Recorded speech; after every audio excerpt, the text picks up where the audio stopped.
Buenos días, hermanos, Dios me los bendiga a todos. Buenos días. Feliz sábado. Antes de todo quiero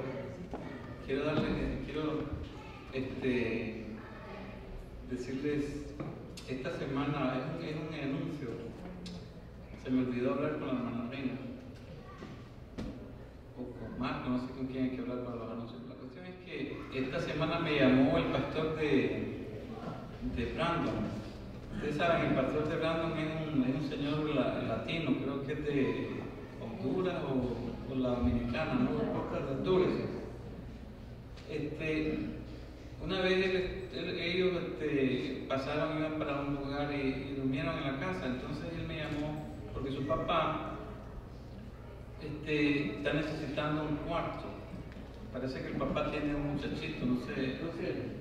Entonces él anda buscando un cuarto y nos hubiera caído bien a nosotros, pero como nosotros tenemos el plan de vender la casa, pues yo le dije que nosotros no podíamos, pero que sí, pues le iba a anunciar a la iglesia, tal vez alguien conoce, y que me perdonen los hermanos, les di el número de ustedes y también les di el número de la hermana Victoria. Fue lo que pensé yo, tal vez, ¿verdad? No sé, ¿verdad?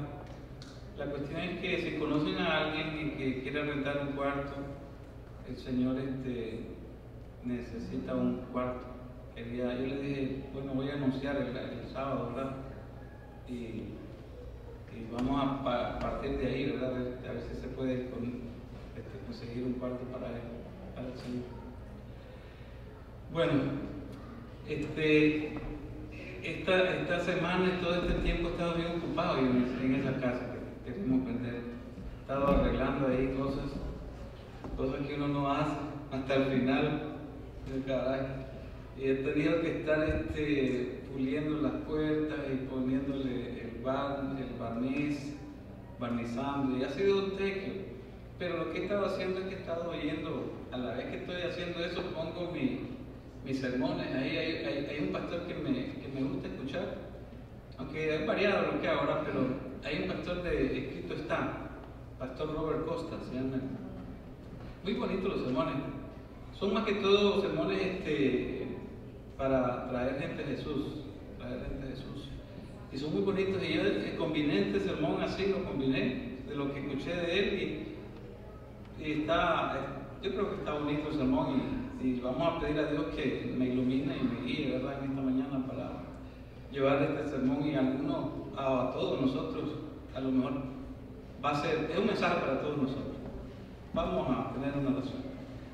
Amantísimo Dios de los cielos, estamos nuevamente aquí en su casa de oración, Señor, una mañana más, y todos llegamos a este lugar porque queremos escuchar palabra de verdad, palabra de Dios.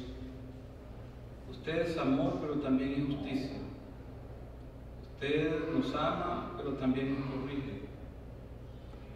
Y usted nos guía, Señor, a través del camino de esta vida.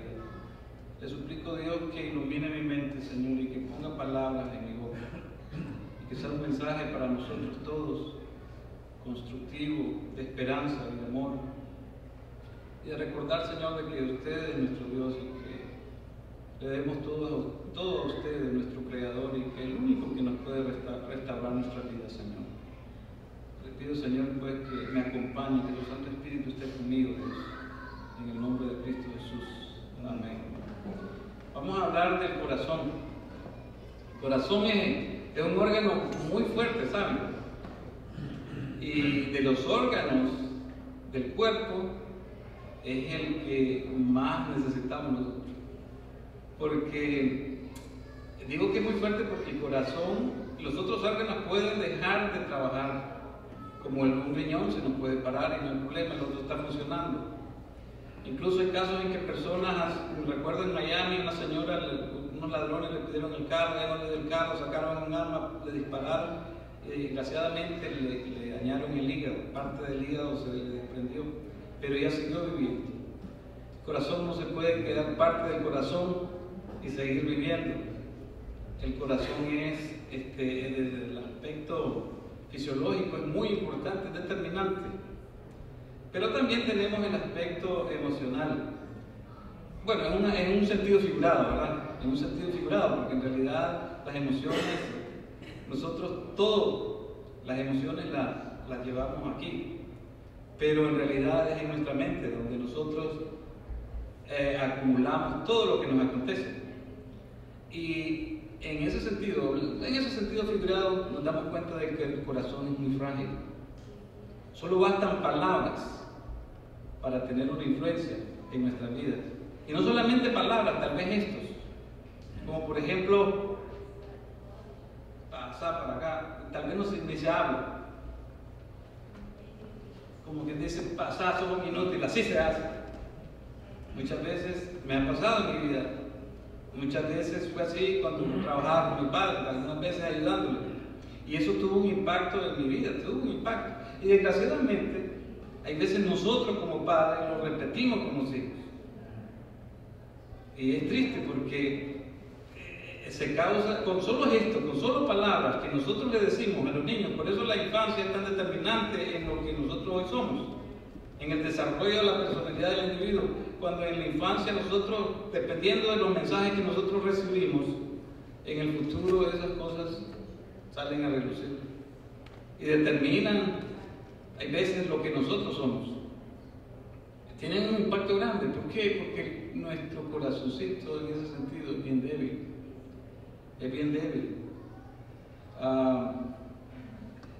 En el sentido emocional, entonces, nosotros somos como vasijas rotas. Todos nosotros tenemos eso en común. Todos los seres humanos nosotros tenemos problemas emocionales. No hay uno entre nosotros que no tenga problemas emocionales, que no tenga algún trauma, que no tenga inseguridad, que no tenga miedo. Todos nosotros, todos.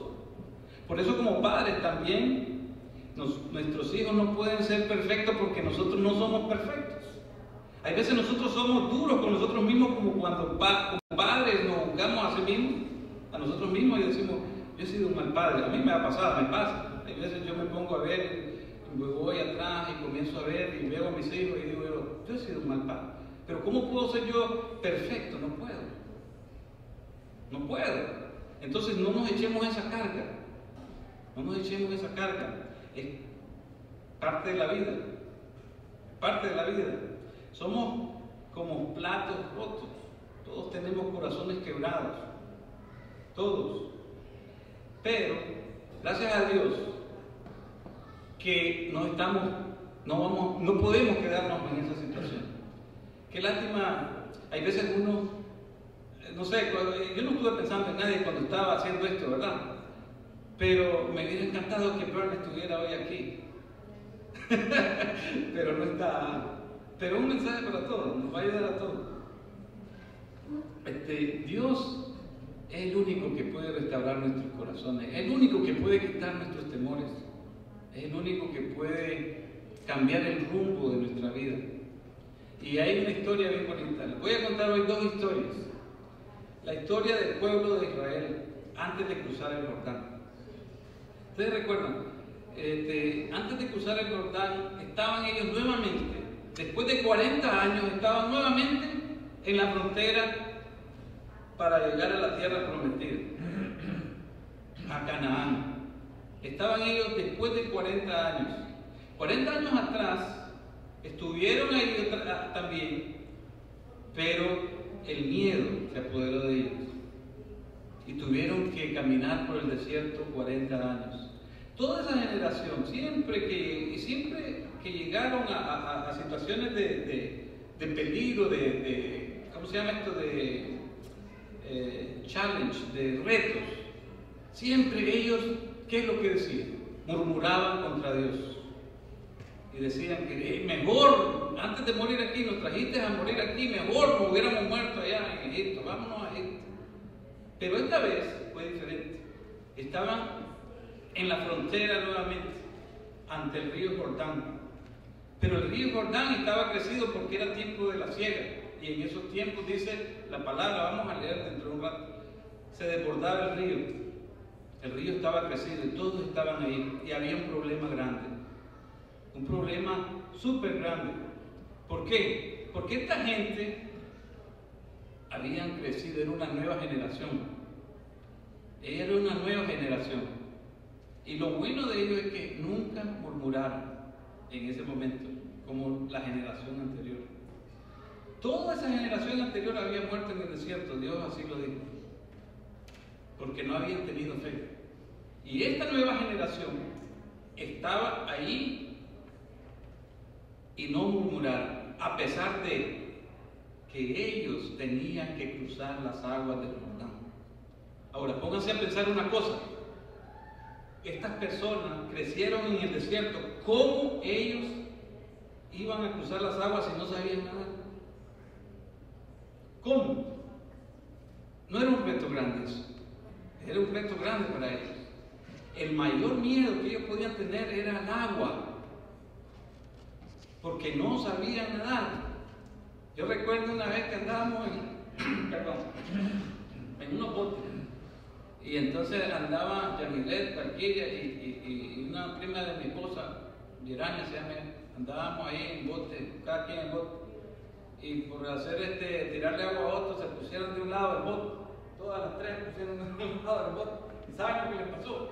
Cayeron al agua, y Valquiria se estaba ahogando porque ella no sabe nadar, y entró en pánico, se estaba ahogando, y entonces un hermano se tiró, y se tira el hermano y comienza a nadar a buscar a salvarla. Y cuando él llega allá y viene y se para, y el agua estaba hasta aquí. Y ella se estaba. Y eso estaba. ¿Por qué? Por el miedo. El miedo nos produce pánico. Yo tengo un problema. Nosotros todos tenemos algún problema. Yo no sé cuál es el de ustedes, pero yo tengo un terror a las alturas. Yo tengo un terror a las alturas.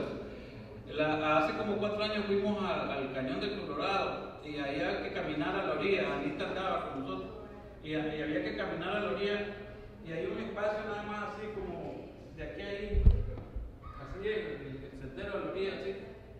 Yo no sé cómo la gente se monta en mi mula y andan allí montados en eso, todo horrible.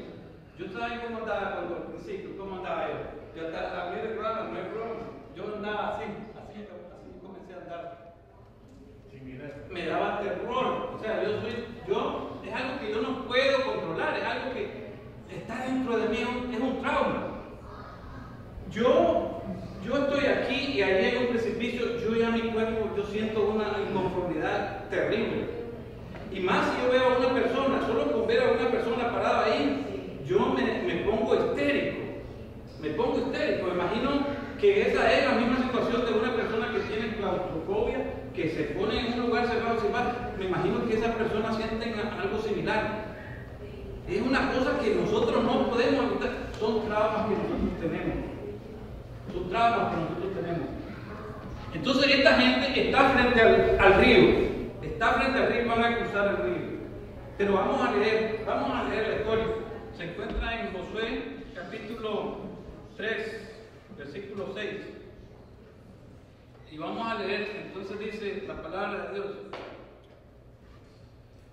Josué capítulo 3, versículo 6 dice: y habló Josué a los sacerdotes diciendo: tomad el arca del pacto y pasad delante del pueblo. Y ellos tomaron el arca del pacto y fueron delante del pueblo. O sea, el arca del pacto representa la presencia de Dios. Y la presencia de Dios iba a ir delante del pueblo. Y si seguimos leyendo aquí, he aquí el arca del pacto en el versículo 11. He aquí el arca del pacto del Señor de toda la tierra pasará delante de vosotros en medio del Jordán. Esa era la única forma en que ellos podían pasar en medio de las aguas, con la presencia de Dios de toda la tierra, el Dios de toda la tierra delante de ellos. Entonces dice en el 13, leamos ahora: y cuando las plantas de los pies de los sacerdotes que llevan el arca de Jehová, Señor de toda la tierra, se asienten en las aguas del Jordán, las aguas del Jordán se dividirán, porque las aguas que vienen de arriba se detendrán en un montón. Los hombres que llevaban el arca también, estos hombres eran hombres que no sabían nadar también. Ahora, si le decimos a Kiria que agarre y se vaya a meter, por muy seco que sea, y si el río está crecido, tiene corriente. Y el problema no es ese, no es ese el problema. El problema es que no sabes nadar y tenés miedo. Y te da terror. Me imagino, a mí no, porque yo sé nadar. Aunque yo no soy un gran nadador, pero por lo menos, ok, me voy a ir a la orilla y me salgo, ¿sí o no? O los que saben nadar, los que sabemos nadar. Pero a las personas que no saben nadar, ella puede entender o tal vez puede imaginarse mejor el asunto. Poner los pies ahí, eso daría a mí, les haber dado temor a esa gente. Pero ellos tuvieron que fe. Y pusieron las plantas de los pies. Y caminaron y las aguas se abrieron. Vamos a seguir leyendo. En el 14. Y aconteció cuando partió el pueblo de sus tiendas para pasar el Jordán con los sacerdotes delante del pueblo, llevando el arca del pacto. Cuando los que llevaban el arca entraron en el Jordán, y los pies de los sacerdotes que llevaban el arca fueron mojados a la orilla del agua, porque el Jordán, lo que le estaba diciendo anteriormente, porque el Jordán suele desbordarse por todas sus orillas todo el tiempo de la siega. Estaba crecido el río. Las aguas que venían de arriba se detuvieron como en un montón bien lejos de la ciudad de Adán, que está al lado de Zaretán, y las que descendían al mar del Arabá, el mar salado, se acabaron y fueron divididas, y el pueblo pasó en dirección de Jericó. Mas los sacerdotes que llevaban el arca del pacto de Jehová estuvieron en seco, firmes en medio del Jordán, hasta que todo el pueblo hubo acabado de pasar el Jordán, y todo Israel pasó en seco. Ustedes ven, el Señor hizo el milagro de abrir las aguas, como lo había hecho con la generación anterior. Una vez más, Dios hace lo mismo con su pueblo. Pero esta vez la gente, hay una cosa bien interesante, estaba pensando, no sé si lo iba a decir al final o lo voy a decir ahora. Lo voy a decir ahora.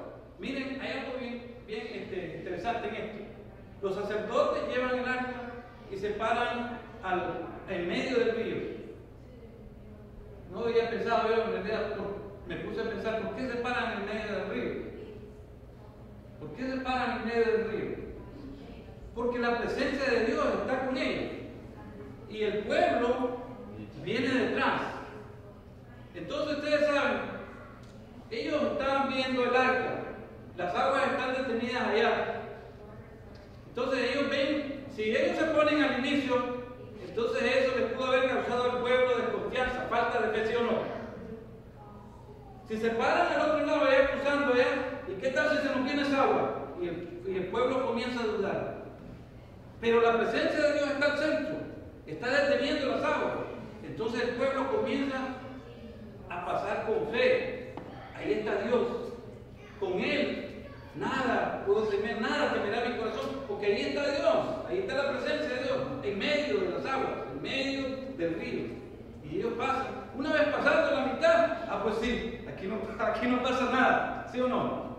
Y sigue, y cruzó todo el pueblo en seco, dice la palabra.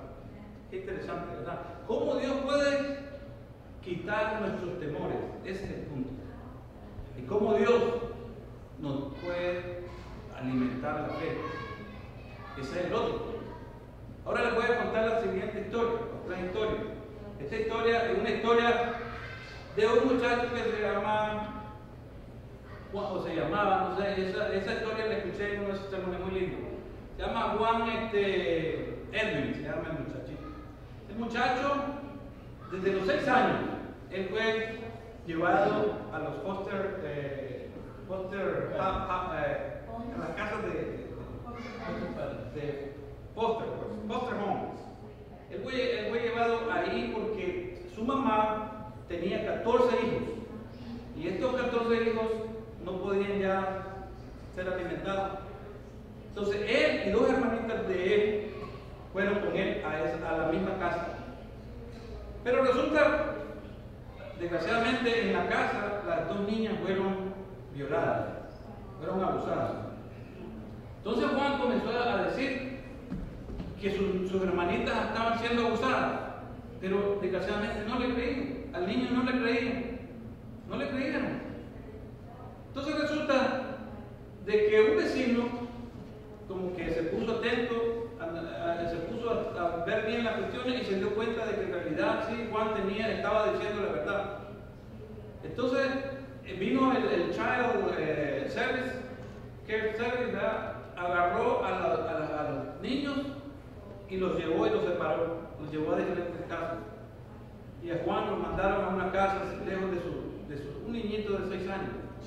Un niñito de 6 años. Y fue llevado a una casa, después a otra, después a otra, a otra. Y no había una estabilidad para ese niño. Y cuando nosotros no tenemos, y ustedes analizan, y ustedes ven, los niños generalmente, esos niños así, tienen un comportamiento bien rebelde. Pero es debido a esa situación, a la carga emocional que les causa toda esa situación. Y entonces Juan, él se volvió tan rebelde que una vez se volvió hasta violento. Y en una casa, él tomó un arma, un rifle y los amenazó a los foster parents, me imagino yo. Y entonces llegó el Child Service y lo agarró y lo mandó, lo quiso poner en otra casa, pero ya nadie lo quería. Nadie. ¿Quién va a querer a un niño así, verdad? Un niño que tiene una historial de violencia. Entonces lo tuvieron que poner en un orfanato. Y estando en el orfanato, él conoció a otro muchacho y se metió en una pandilla y comenzó a robar. Y llegó él a la cárcel, tuvieron que meterlo en la cárcel, tuvieron que meterlo en una institución para jóvenes delincuentes. Y llegó ante el juez y el juez le dijo: muchacho, con el historial que vos tenés, yo a vos te veo nada más en instituciones como esta toda tu vida. Toda tu vida. Pero resulta de que Juan siguió estudiando. Parece que él estaba en una escuela vocacional, aprendió electricidad, sacó su high school y luego buscó trabajo, consiguió trabajo, quiso hacer una vida normal, rentó un cuartito, vivía ahí, pero él estaba solo, Juan. Después de un año, nadie le escribía, le llegó una carta. Le llegó la carta, era del servicio militar, tenía que alistarse en el ejército. Se fue al ejército y comenzó a recibir órdenes y a cumplirlas solo para salir del asunto, ¿verdad? Perdón. Y él los fines de semana iba a su cuarto y comenzaba a tomar la carga emocional, la soledad, lo lleva a eso a uno, a la tomadera, a buscar cómo desahogarse. En esos días entonces encontró, pero miren qué interesante cómo Dios va preparando nuestras vidas, va llevándonos por un camino hasta donde Él quiere que nosotros lleguemos. Él comenzó y se interesó por la música y llegó y aprendió a tocar el trombón. El trombón es el que hacen aquí, creo, ¿verdad? Y comenzó a aprender este instrumento, se volvió un músico. Perdón. Y días después, en el periódico de la ciudad, salió de que la orquesta cívica estaba necesitando músicos. Bueno, él aplicó y lo aceptaron, entró a la orquesta. Y ahí en la orquesta, él se sentó y estaba al frente de un señor de apariencia humilde. Su nombre era David Bickman. Y entonces comenzó algo le dijo a él que tenía que conocer a esa persona. Y se hizo amigo con David, y el Señor lo invitó a su casa. Conoció a la esposa de David, eran personas ya mayores, imagino, y eran personas muy cariñosas, muy amables con él. Y ellos se dieron cuenta de la necesidad de este hombre. Sintieron la soledad que este hombre estaba pasando y lo invitaron a su casa, a sleepover, hasta le dieron llave de la casa y se portaron súper bien con él, de tal manera que él se preguntó un día, ¿cómo estas personas tan buenas pueden ser, o sea, pueden actuar de esta forma con una persona tan despreciable como yo, tan mala como yo? Ese es hasta donde nosotros nos podemos sentir cuando hay heridas grandes en nuestro corazón, ¿verdad? Entonces, un día, después de un tiempo de conocer a estos señores, él recibe una noticia. Sus dos medio hermanas habían muerto. El hombre le llovió duro y él se desboronó ahí y fue a hablar con los amigos que tenía, ¿verdad? Y él entonces abrió su corazón a ellos y les contó su historia. Al contarle su historia, el David lo escuchó. Oh, gracias. Gracias. David lo escuchó.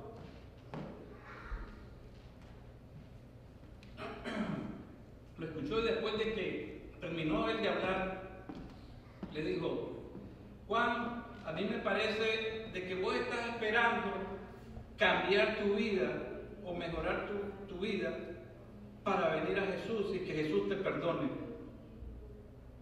¿Por qué no entregas tu vida a Jesús? Entonces, Juan, en ese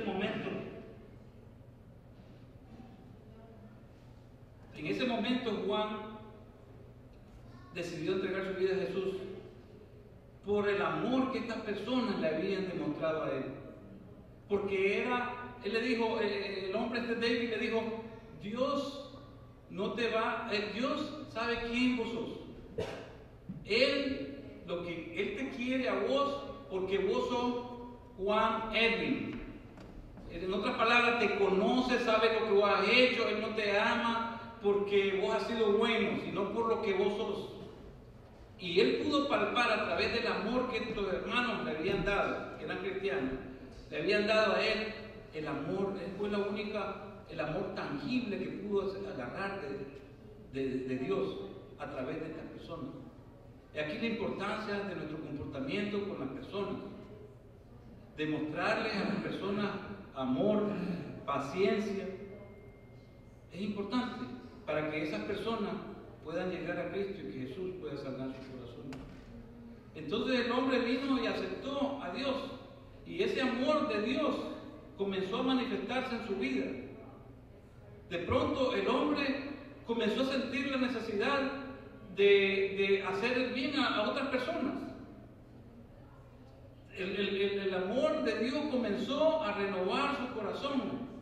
Y para el tiempo en que él terminó el servicio militar, todo el odio que sentía, todo el temor que sentía, el resentimiento que sentía, se había disipado, había desaparecido.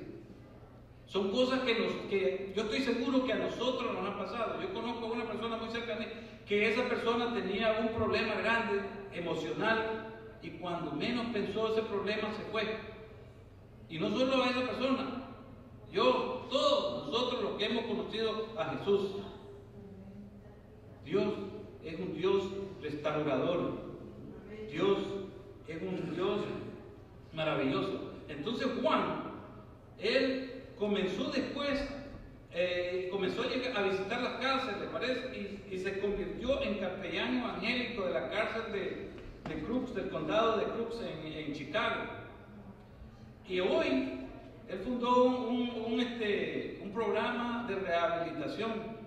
Hoy el programa se ha hecho tan grande que hay 30 gente trabajando a tiempo completo y 150 voluntarios en ese programa. Eso solo Dios lo puede hacer. Solo el Señor lo puede hacer. Dios puede restaurarnos. ¿Saben, hermanos? Dios prepara un camino para cada uno de nosotros. No es por casualidad que nosotros estamos en este lugar. Dios ha preparado un camino para cada uno de nosotros. Nosotros nos tenemos que hacernos una pregunta. ¿Por qué estoy hoy aquí? ¿Por qué estoy hoy aquí? No es una casualidad que Juan, no se puede decir de que Dios haya querido de que Juan fuera a los foster homes. Fue su mamá que decidió tener el montón de hijos y no poder mantenerlos, ¿sí o no? Dios no está en el negocio ese de que, bueno, Yamile va a tener 20 hijos, 30 hijos que no puede mantener. No. Somos nosotros los que tomamos la decisión, los seres humanos. Y Juan tuvo que pagar por la decisión que tomó su mamá, no Dios.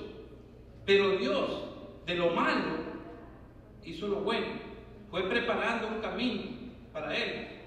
Fue preparando un camino. La decisión de que aprendiera música, ¿de dónde vino? El talento, ¿quién se lo dio? La oportunidad que le brindó de conocer a David, ¿quién se la dio? Dios. A cada uno de nosotros, hermanos, Dios nos ha preparado un camino. Yo veo para atrás y veo eso.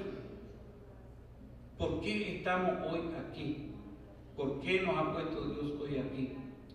¿Cuándo vamos a entregar nuestra vida a Dios verdaderamente? Esa es la pregunta. Dios tiene el poder de restaurarnos. Y saben una cosa, volviendo a los hijos de Israel, hoy estamos aquí, pero la fe es la que va. El río representa la vida. La fe es la que nos va a hacer cruzar el río. Pero tenemos que enfocarnos. Si los hijos de Israel hubieran visto el agua amontonada allá, hubieran tenido miedo. ¿Se acuerdan de Pedro? Cuando bajó a caminar al agua, comenzó a ver el agua, el viento, y deslizó los ojos de Jesús. Nosotros necesitamos enfocarnos en el arca de Dios como el pueblo de Israel, en el Jesús que nos ha dado la salvación para que crucemos el río.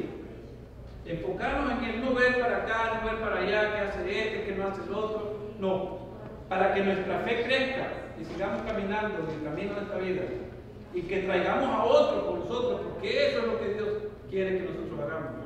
Tenemos que estar enfocados. Este es un asunto de enfoque. ¿A dónde estamos nosotros mirando?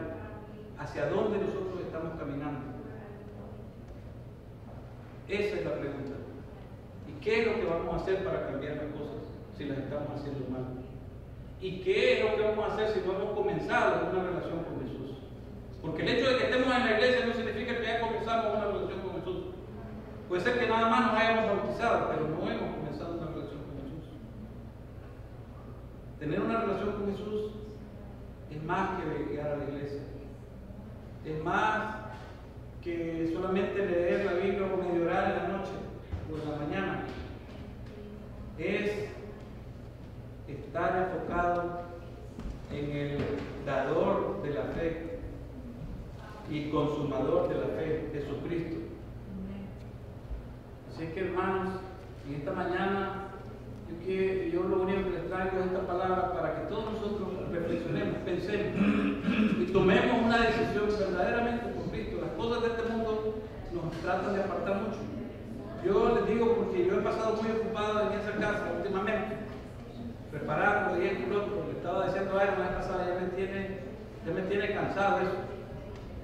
Y lo más triste es que uno se enfoca tanto en esas cosas que se apartan de lo más importante, que es el llegar a Canaán, que es donde Dios nos quiere llevar, a Canaán, cruzar el río, con Él,